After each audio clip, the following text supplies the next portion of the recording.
Here's an exercise you can use right now if you're having trouble getting started on a project. Pick two characters, make them real, give them names, whatever you have to do. Now imagine that one of your characters really likes what you're writing about, a product or service, whatever it is. In fact, doesn't just like it, but loves it, loves everything about it. The other character, not so much. In fact, you can pretend they don't like it at all. Now what I'd like you to do is make two lists. On your first list, write down 20 questions your first character would have about that product or service. Again, from the point of view of someone who's really excited about it. Or change it up, 20 things that they might say if they're bragging about your product or services. Now do the same thing for the other character, but write down 20 questions they might have from the point of view of someone who thinks this is a complete waste of time.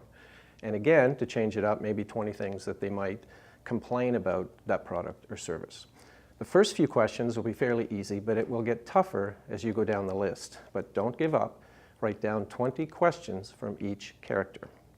If you want to make this more challenging, you can increase the number of questions to 25, 50, or even 100. That will be tougher, but it'll be even more powerful.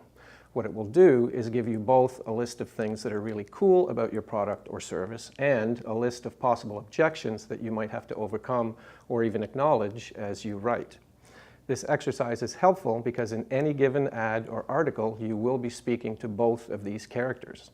But armed with these list of questions, you have a lot of ideas and different angles to think about, and ultimately, this will allow you to speak to all of your audience more effectively and more persuasively.